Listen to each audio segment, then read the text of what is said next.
he's going to be a real person, I suspect. But it's the reason he will have so much power over people's lives is because he's deified in the temple, in their heart. Mm-hmm. And they've already lost that battle. So they're not going to win the other one. Mm-hmm. You see, because he focuses everything outward. Oh yeah, beware of the mark of the beast. Beware of the Antichrist. Beware, yeah. In other words, don't look in the mirror. Mm-hmm. Don't find me where I really am. You know what, I wrote down the word self-acceptance, because I really believe that God is speaking to me about accepting who I am in some ways. You know, because when I fight against who I am, I'm trying to make myself better. Yes. You know, and so really accepting that with all the stuff that comes with it, this is who he made me, and it's easier then to push the flesh out of the way.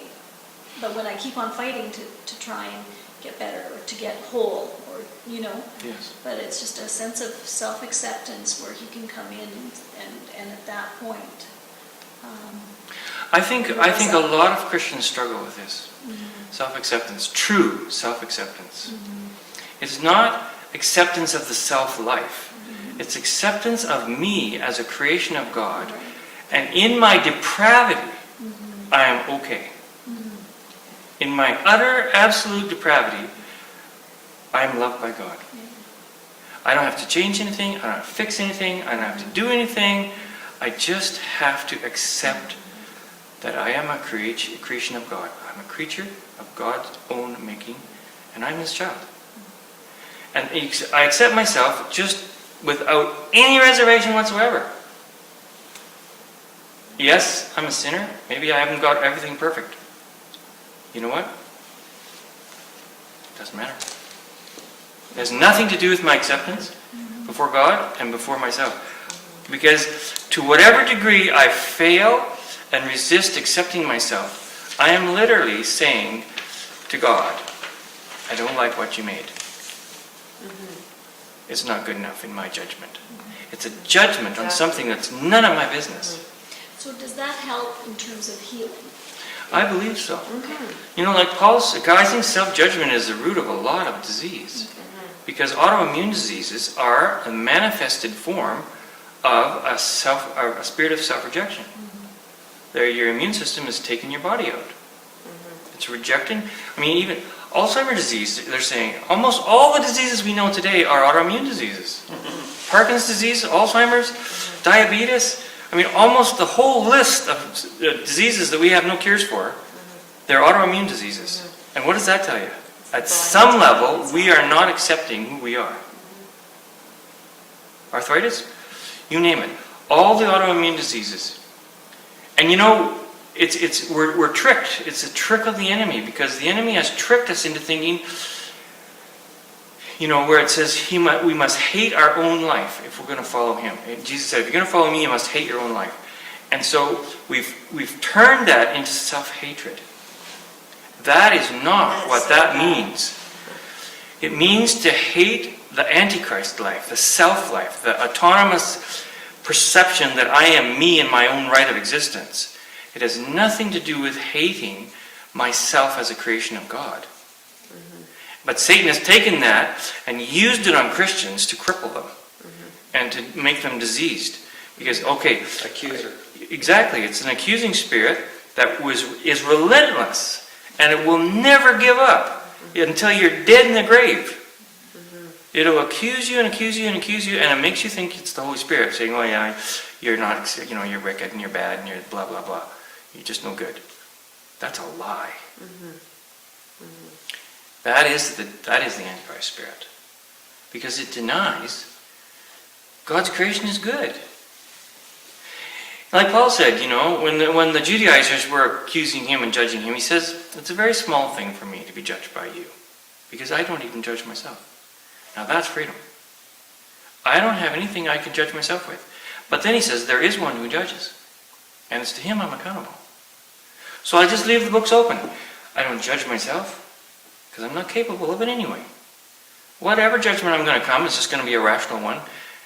It's limited in its extent of knowledge. Mm-hmm. So it's going to be off. Mm-hmm. So why don't I just reserve judgment? And it sure puts death to gossip, eh? Yes, It's like, go true. ahead, talk about me. Well, exactly. I mean, it does away with all that whole area of reputation It and doesn't self-regard matter and what anymore. other people think and Yeah. keeping up an image and what we were talking about on the way here. I mean, yeah. Who cares? Who cares? Doesn't matter. You don't have to protect the self-image.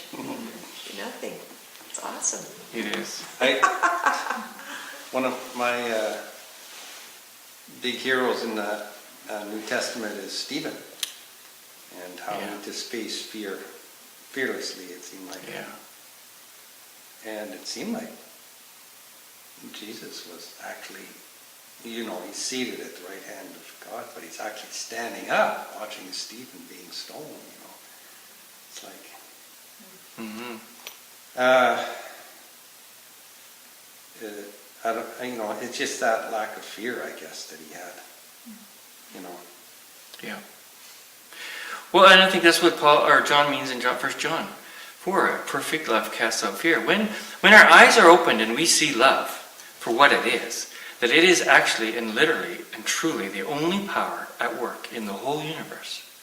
Now, in some people's life, that love is distorted and convoluted and polluted and comes out in a very corrupt form, but it's still love. Mm-hmm.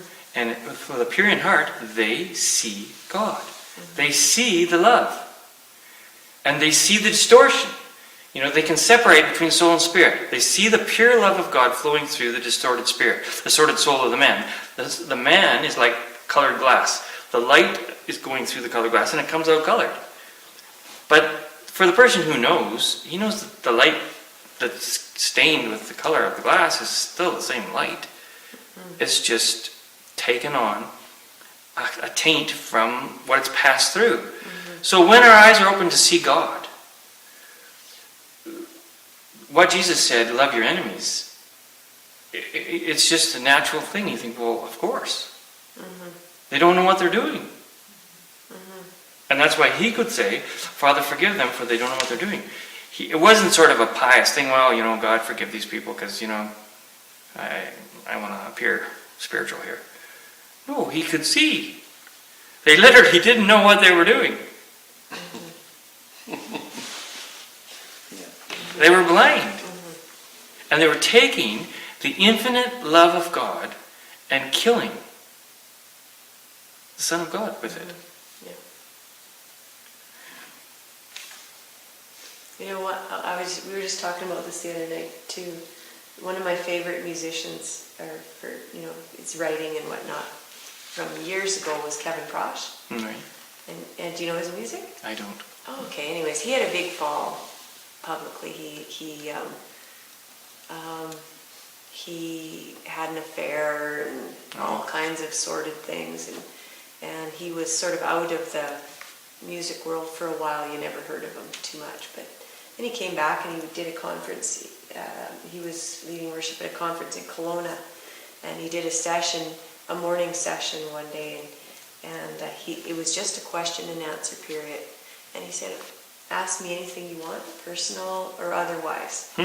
That's pretty brave. Like, get out the stones. But that was what was his music was like that too. The words in his music. I mean, he wrote a lot of songs that you would even know. But yeah, he had no fear of the self. Freedom's just another word for nothing left to lose. That's right. He had no qualms about people knowing all of his business. Yeah, that's freedom. Is when we can be honest.